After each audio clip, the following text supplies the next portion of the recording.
դա շատ բարդ բան չէ, իմանալ թե ինչպես է այդ այսպես կոչված օղագծի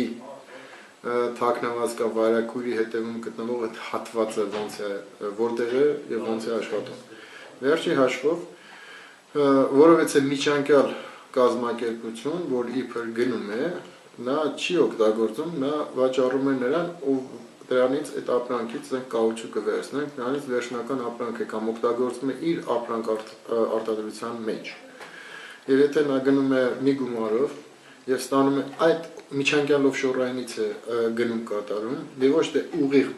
մայր գործարանից, հա, եւ դրանց գնային տարբերությունը, ասենք թե մի օրի դեպքում լինում է 4 անգամ, 3-4 անգամ ավելի թանկ, ուրեմն դուք պարզ պատկերացնում եք, որ այնտեղ կարծես մի բան չի։ Հիմա պետությունը հենց նրա համար է, որ խառնումի նման գործերի մեջ եւ ասի կանգ առ այստեղ, ի վերջո քո եկամուտը գործարանատեր կազմում է ոչ թե ասենք թե $100 միլիոն, այլ կազմում է 4 անգամ ավել, ուրեմն դուք պետական հարկ պետք է վճարես։ Ըստ դրա։ Սա մեկ։ Երկրորդ, ինչ է նշանակում պետություն։ Վերջի հաշվով, եթե մենք խոսում ենք դեմոկրատական հասարակության մասին, ապա դեմոկրատիա դա իրականում կարող է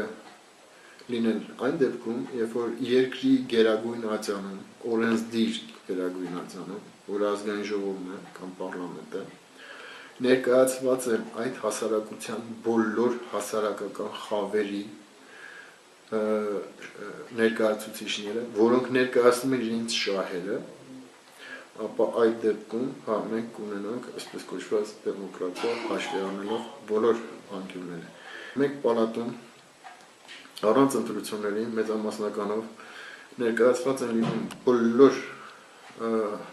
հասարակական կազմակերպությունները եւ հատկապես արմիությունները, աշխատող արմիությունները, որպեսզի ընդգրկվի ամբողջ երկրի, այսպես ասած, սոցիալական բոլոր շերտերը, բոլոր խավերը ունենան իրենց ներկայացությունը երկրի գերագույն օրենսդիր ատյանում, իսկ մյուս պալատը կարող է լինել հենց քաղաքական կուսակցությունների ընտրված լիդերները եւ այլ, որոնք ի վերջո այդ կուսակցությունները մենք մեզ չխաբենք այս կամ այն կորպորատիվ շահերի ներկայացուցիչներն են, կամ ասենք թե երևանյան լեզվով եթե խոսենք, գրպանի կուսակցությունը։ Դա նոր բան չէ, կամ երևանյան կամ հայաստանյան իրականություն չէ։ Ադամ Շիֆտը ընտրվել է Գլենդելի տեղամասում են ձայներ տվել, բայց նրա նախընտրական ուրեմն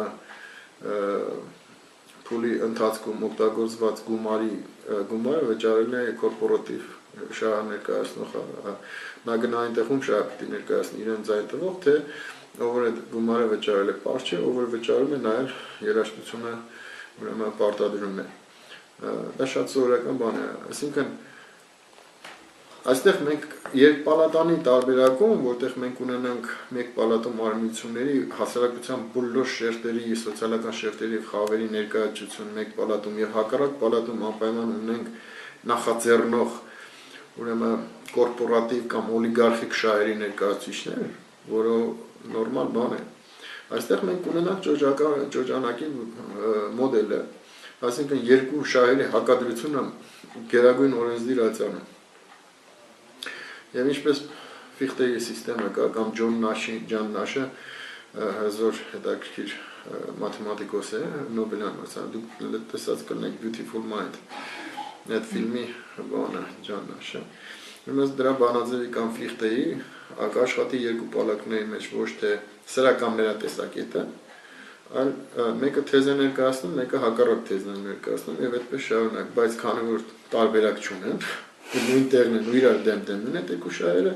ապա աշխատում է սինթեզը, ոչ թե թեզը, ոչ թե անտիթեզը, այլ սինթեզը, որից երկուսն է կշահեն։ Բնությունն ինքը այդպես է աշխատում։ Հոսանք կա պլյուս եւ մինուս, հա, դրանց միացությունից էլեկտրական լամպն է աշխատում։ Ամեն ինչը դուալիզմի, բինարիզմի վրա է կառուցված բնության մեջ, սկսած կենսաբանական փոքրագույն էակների, թե ատոմի կառուցվածքի, թե Ուրեմն մենք գործում ենք այնպիսի մոդել հասարակական, քաղաքատնտեսական այնպիսի մոդել ենք պետք է սարքենք կամ ունենանք, որը բնության օրինաչափություններին համադրելի է եւ միաժամանակ ներառում է ամբողջի շահերը եւ չի պարտադրում բոլորի հավասարությունը, այլ ամեն մի միավոր կամ հավաքականություն դնում է իր կարողության, իր ֆունկցիայի չափով իր գործողությունը եւ ստանում է ընդհանուրի մեջից ըստ իր դրածի չափով ստանում է առավելագույնը, բայց չի լինում հավասարության նշանը, պարտադրանքը, որը ասենք թե հատուկ է սովետա-բոլշևիկյան գաղափարախոսությանը միահարթեցման այդ տարբերակով։ Ոչ, Նաշի Բանաձևը հենց դա է ասում, կամ Ֆիխտեի թեզ, անտիթեզ, ճոճանակ հասկացությունը, վերջերաշով բնության մեջ դա կա եւ աշխատում է։ Այսպես թե այնպես, տիեզերքը դա հիերարխիա է,